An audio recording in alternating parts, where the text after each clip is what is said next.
Ruin ko sa'yo. Lahat ng napatay, pinatay ko. Walang karapatang mabuhay. Wala naman akong dinamin ng isenteng tao. Puro sila kriminal. Alam mo...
Baka pagod ka na, ako naman.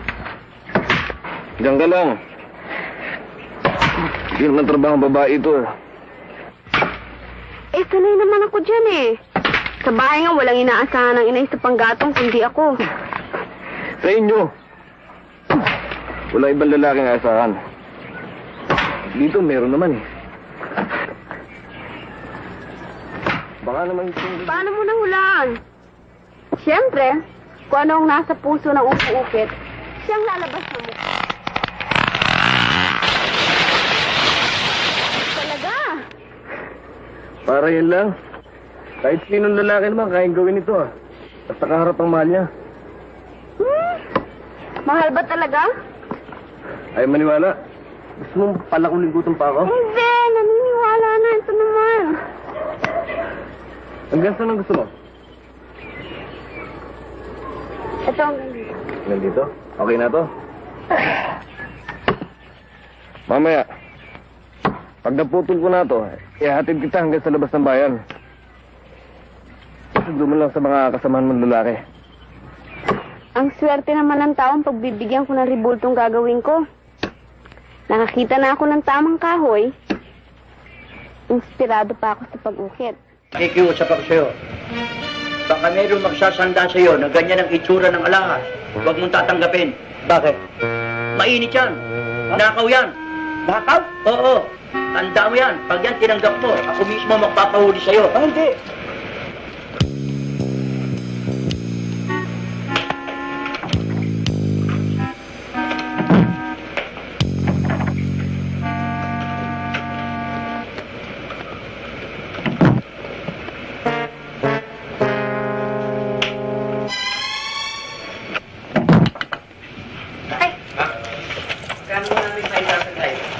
Aleha.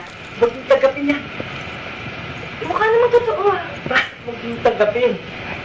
Hindi mo nga lang matitignan? Hindi na ho. Bakit pag nitagapin? Pasensya na kayo, ha? Ayaw eh.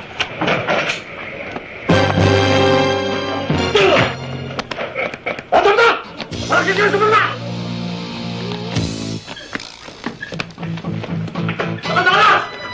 Wala ho kaming alas. Wala ho. Wala ko kita! Wala.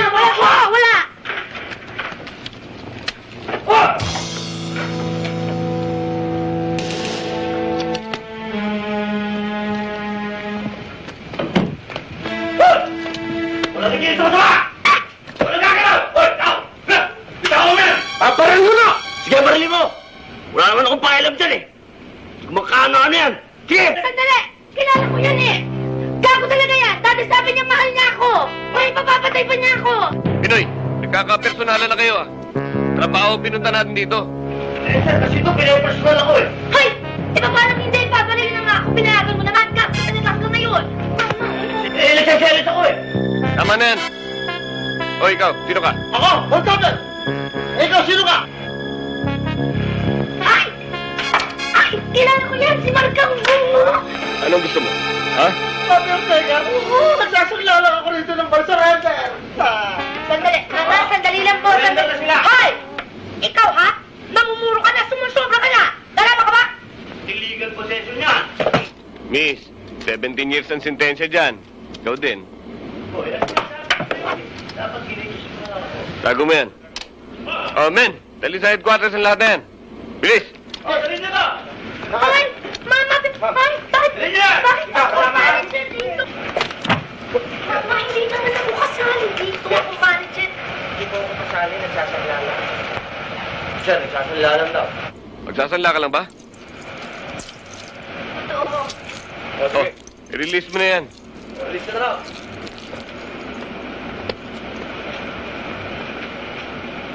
Teka muna, hindi ka pwede i-release. Dito ka lang. Check. Akin po yan. Sige na, release na kayo. Continue. Kahayop ka? Kapal na mukha mo. Pati ba naman yung liligawan mo na naman? Gago ka talaga. Sir, pa-picture naman tayo, sir. Hindi camera ka. Sige, tama na yan. Dito muna! Dito muna! Nasampal ako eh. Uy! Nasampal eh. Sir, Yes. oh! Dito Nalilito ka. na ako, sir. Pambala siya.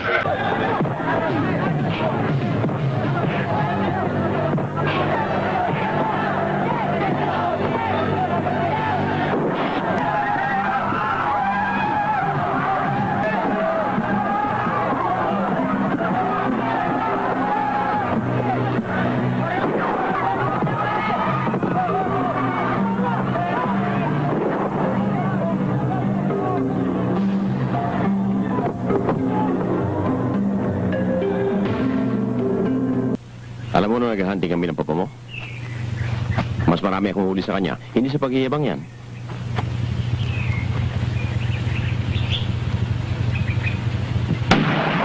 Dito naman, Dad! Umilag eh. No? May iba sana tayo ng usapan. Ano ba talagang dahilan? Bakit tunla pinatay papa ko? At sino-sino sila? Oh. Sa klase ng trabaho namin, maraming kaaway.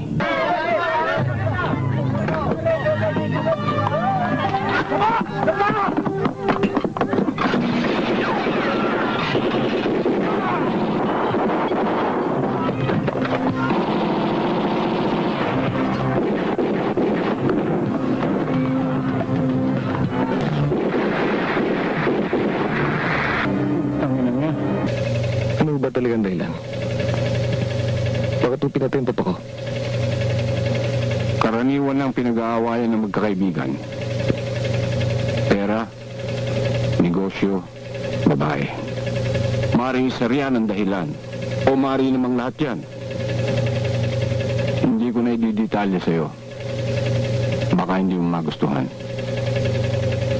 Hindi, no?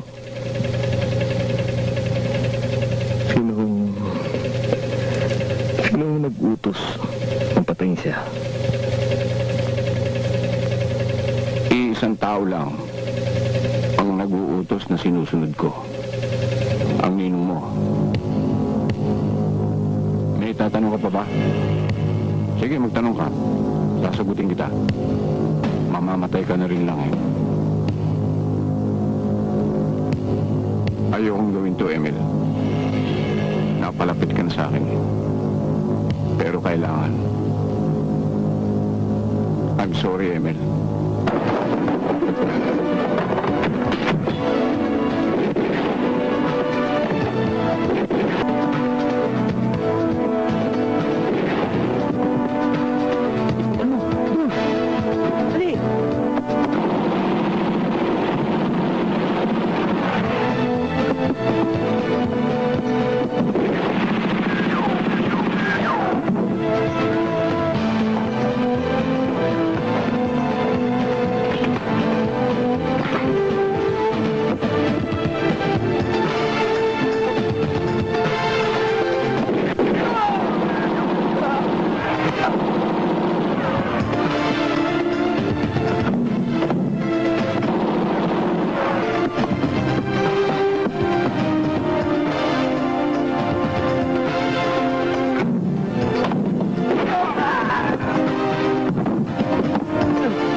Binabalak mong gawin, huwag mo nang ituloy. Ma, hindi ko gustuhan ito. Pero hindi lang Alam titigilan. mo ba kung gaano kalakas ang sasagupain mo? Lalo silang lalakas kung papatagalin pa. Ngayon ako dapat kumilos o habang buhay ako magtatago sa kanila. Mapapahamak ka, anak. Ikaw na lang naiwan sa buhay ko, tapos mawawala ka pa. Anak. Bakit, ma? Ganun ba katindi sa inyong ang mawala ng anak? Emil, anak, mahal kita. Napakasakit mo naman magsalita, anak. Alam ko na malaki ang kasalanan ko sa lahat ng mga nangyayaring ito. Sana, anak, makuha mo akong patawarin.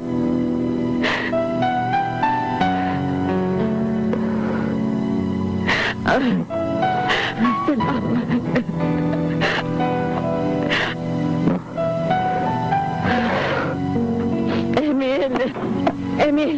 Emil! Wag! Sabi ko, wag! Emil! Emil! Wag! Emil!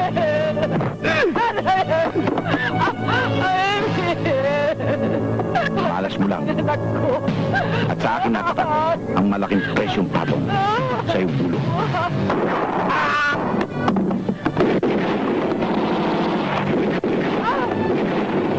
Rigon!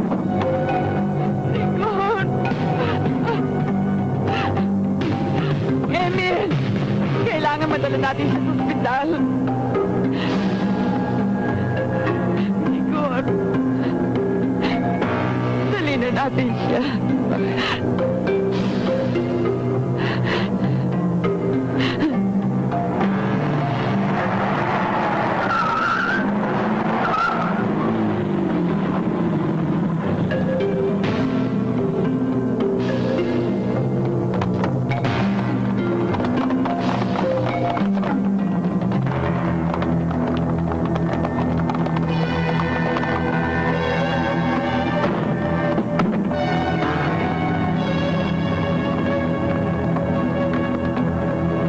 Sige. Darating ako riyan bago sumikat ang araw. Hinahanap pa rin ng banyo at Ernie ang tarantado at ingratong gabi. Hindi na nyo kailangan maghanap. Nandito na yung ingratong sinasabi nyo.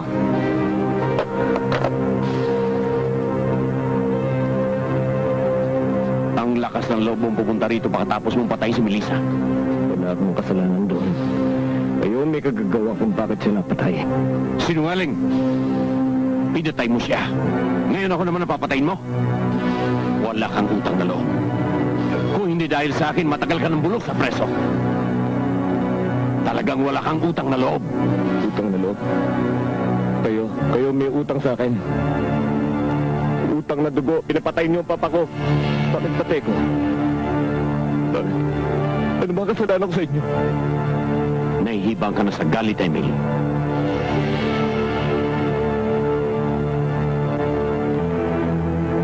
O yan. Kaya mo na bang pumatay ng taong walang laban? Bakit hindi? Pinatay din yung walang laban ng papa ko. Wala na bang halaga sa iyo ang buhay? Meron.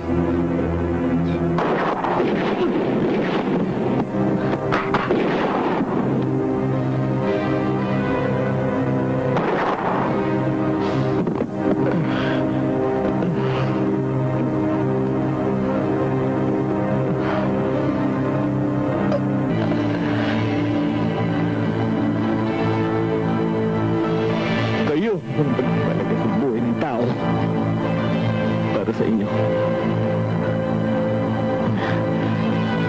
Ang buhay ko, ang buhay niyo, ay tinutumbas lamang niya sa isang dakot na bala.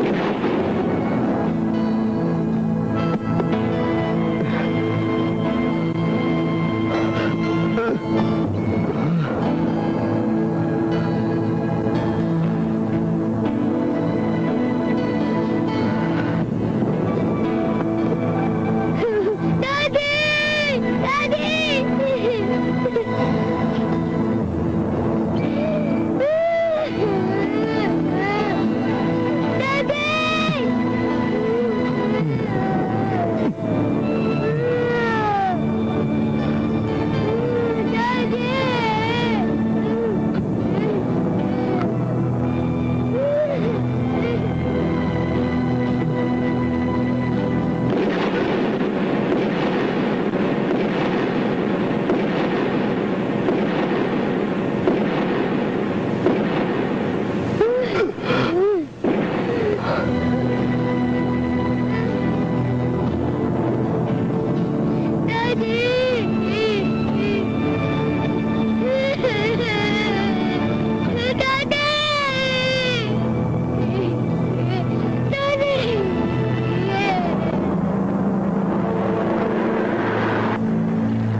Patay na amo nyo.